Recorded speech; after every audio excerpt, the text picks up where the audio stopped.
अस्सलाम वालेकुम नाजरीन। ड्रामा सीरियल जान निसार की नेक्स्ट एपिसोड होने वाली है बहुत ही ज़्यादा इंटरेस्टिंग, क्योंकि नौशेरवां को जब दुआ और सरफराज के राज के बारे में मुकम्मल मालूमात मिलेंगी तो बजाय दुआ के ख़िलाफ़ सोचने के वो अपनी बीवी का मुकम्मल साथ देगा और इस तरह से सरफराज और कशमाला दोनों के प्लान्स मट्टी में मिल जाएंगे। सरफराज जो अभी तक तो दुआ को ब्लैकमेल कर रहा था कि ज़रा सोचो, जिस दिन मैंने तुम्हारी बहन फ़िज़ा को और तुम्हारे शौहर को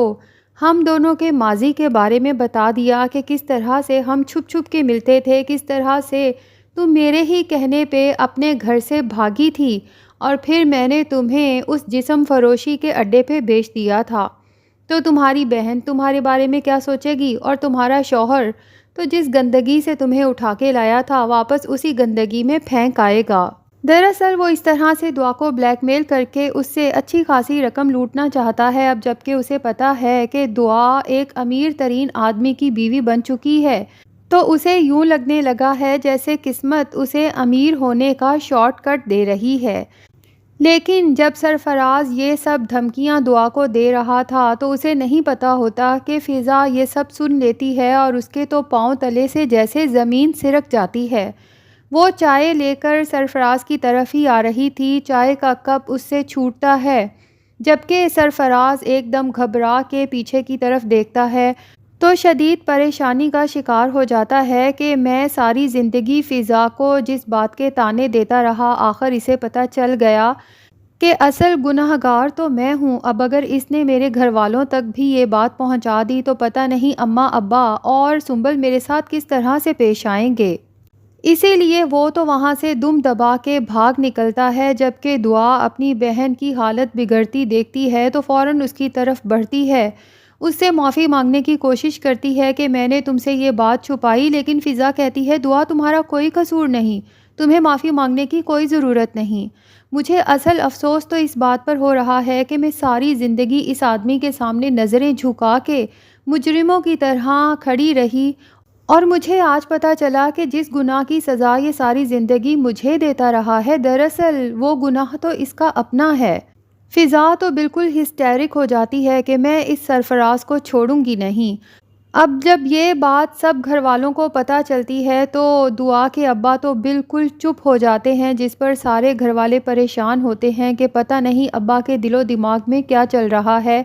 बड़ी मुश्किल से तो अब्बा का सलूक अपनी बेटियों के साथ अच्छा हुआ था, कहीं फिर से ये उसी तरह से जालिम न बन जाएं। दूसरी तरफ फ़िज़ा के सर पे तो एक ही भूत सवार होता है कि अभी के अभी उसने अपने इन लॉज जाना है, सबको सरफराज की हकीकत बतानी है और इस सरफराज को अपने हाथों से सज़ा देनी है। अब जब वो सब घर वालों से कहती है कि मुझे कोई ना रोके, मैं जा रही हूँ, तो उसके अब्बा एकदम से बोल पड़ते हैं कि तू नहीं जाएगी। तो सब एकदम से परेशान हो जाते हैं कि अब्बा पता नहीं क्या कहने वाले हैं, लेकिन अब्बा कहते हैं कि हम सब तेरे साथ जाएंगे। ये सुन के तो सब घर वालों के दिलों में खुशी की एक लहर दौड़ जाती है कि इस बार अब्बा भी हमारे साथ हैं। दूसरी तरफ सरफराज जब घर में बुखलाया हुआ दाखिल होता है तो उसकी अम्मा पूछ ही लेती हैं कि इतनी रात को अकेले आए हो, तुम्हारी बीवी कहाँ है।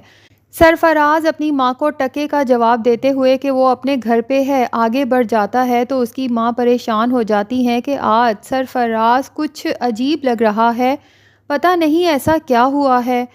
सुंबल जब देखती है कि सरफराज की बीवी उसके साथ नहीं आई तो अपनी माँ से कहती है बहुत अच्छा हुआ, मेरा तो दिल करता है कि अब वो हमेशा के लिए अपनी माँ के ही घर रहे। उसी की वजह से मेरे और खिज़र के रिश्ते में भी इतनी दरारें पैदा हो रही हैं, जिस पर ज़िंदगी में पहली बार फ़िज़ा की सास फ़िज़ा का साथ देती है और अपने बच्चों की गलतियाँ उनको रियलाइज़ करवाती है और अपनी बेटी सुंबल से कहती है कि शादी से पहले तुम लोगों पे मोहब्बत का भूत सवार होता है और जैसे ही शादी हो जाती है तो उसी शौहर में खामियां नज़र आना शुरू हो जाती हैं और फ़िज़ा की कोई गलती नहीं है। अगर तुम्हारा घर ख़राब होगा तो तुम्हारी अपनी हरकतों की वजह से होगा, इसलिए फ़िज़ा पर इल्ज़ाम धरने की बजाय बेहतर यही है कि अपनी हरकतों पे गौर करो। सुंबल तो हैरान रह जाती है कि मेरी माँ को क्या हुआ, सारी ज़िंदगी तो ये फ़िज़ा के ख़िलाफ़ बोलती आई और अब इन पे अपनी बहू की तरफदारी का भूत सवार है। بہرحال اسی دوران فضا اپنے تمام گھر والوں سمیت گھر میں داخل ہوتی ہے اور چیختی ہے کہ فراز، ڈرپوک انسان، نکلو باہر، کہاں ہو تم؟ فضا کے سسر صاحب دیکھتے ہیں کہ فضا اس طرح سے چیخ رہی ہے تو پوچھ ہی لیتے ہیں کہ فضا بیٹے خیریت تو ہے، کیا ہوا ہے؟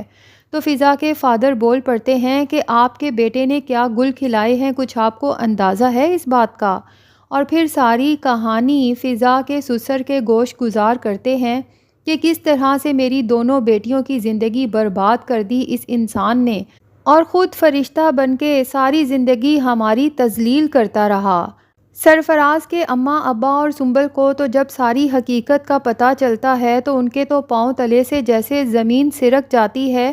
کہ ہمارا بیٹا اس قدر گھٹیا انسان ہو سکتا ہے۔ اب سرفراز جب دیکھتا ہے کہ ڈر کے بیٹھنے سے تو معاملہ مزید خراب ہو رہا ہے تو الٹا چور کوتوال کو ڈانٹے والا حساب ہوتا ہے۔ سرفراز سب کے سامنے آتا ہے، فضا اور اس کی بہن کو خوب برا بھلا کہنا شروع کر دیتا ہے، بلکہ ان کے پورے خاندان کو ہی، کہ یہ تو خاندان ہی گھٹیا ہے، اور پھر کہتا ہے کہ اس کی بہن دعا میرے ساتھ بھاگی تھی، ارے اس کے بارے میں پتہ چلاؤ، اس کے تو بہت لڑکوں کے ساتھ چکر چل رہے تھے، یہ لڑکی تو تھی ہی بد کردار۔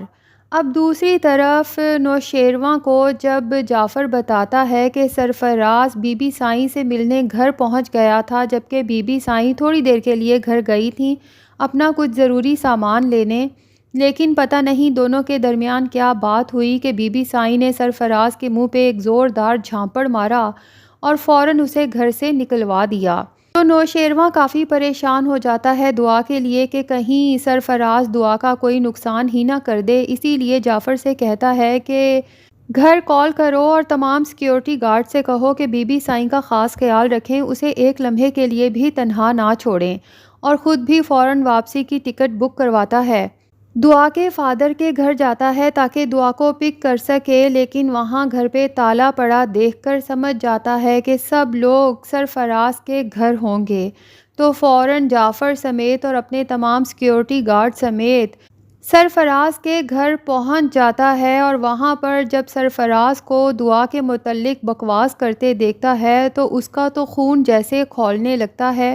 اپنے سیکیورٹی گارڈ سے رائفل پکڑتا ہے اور فوراً سرفراز پہ تان دیتا ہے کہ میں تمہیں چھوڑوں گا نہیں اگر تم نے ایک بھی اور بکواس میری بیوی کے بارے میں کی۔ اب ممکن ہے کہ نوشیروان نے سرفراز کو پولیس کے حوالے کر دیا ہو، کیونکہ نیکسٹ ایپیسوڈ کے ٹیزر میں یہ بھی دکھایا گیا ہے کہ دعا اور نوشیروان ساتھ بیٹھے ہیں، جبکہ دعا بہت اداس ہے۔ نوشیروان اس کا ہاتھ تھام کے کہتا ہے کہ مجھے بتاؤ تم کیا چاہتی ہو؟ تو دعا نوشیروان سے کہتی ہے کہ میں چاہتی ہوں کہ یہ انسان تڑپ تڑپ کے مر جائے۔ تو اس کے بعد عین ممکن ہے کہ نوشیروان خود اپنے ہاتھوں سے دعا کے سامنے پہلے تو سرفراز کو معافی مانگنے پر مجبور کر دے گھٹنے ٹیک کر،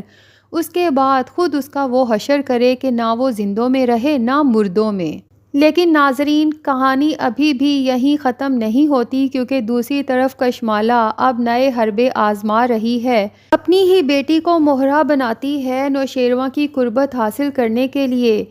ملازمہ کے ساتھ مل کے پتہ نہیں کون سے ٹوٹکے کرتی ہے کہ گڑیا کی حالت بہت خراب ہو جاتی ہے، شدید بخار ہو جاتا ہے، جس کے بعد اماں سائیں بابا سائیں بہت پریشان ہو جاتے ہیں کہ یہاں گاؤں میں تو اس کا علاج ممکن نہیں، اسی لیے کشمالہ کے کہنے پہ اسے شہر روانہ کرنے پر آمادہ ہو جاتے ہیں کہ وہاں بڑے ہسپتال میں گڑیا کا علاج ممکن ہو سکے گا، اور پھر وہاں پہ نوشیروان بھی ہے جو خود گڑیا کو کسی اچھے ڈاکٹر سے چیک کروائے گا۔ کشمالہ تو اب شہر پہنچ جائے گی، لیکن لگتا یہی ہے کہ اس کے برے دن اسے وہاں بلا رہے ہیں، کیونکہ ایک طرف تو نوشیروان اس سرفراز کو کیفر کردار تک پہنچائے گا، دوسری طرف لگتا ہے کہ کشمالہ کا چیپٹر بھی اپنی زندگی سے ہمیشہ کے لیے کلوز کر دے گا،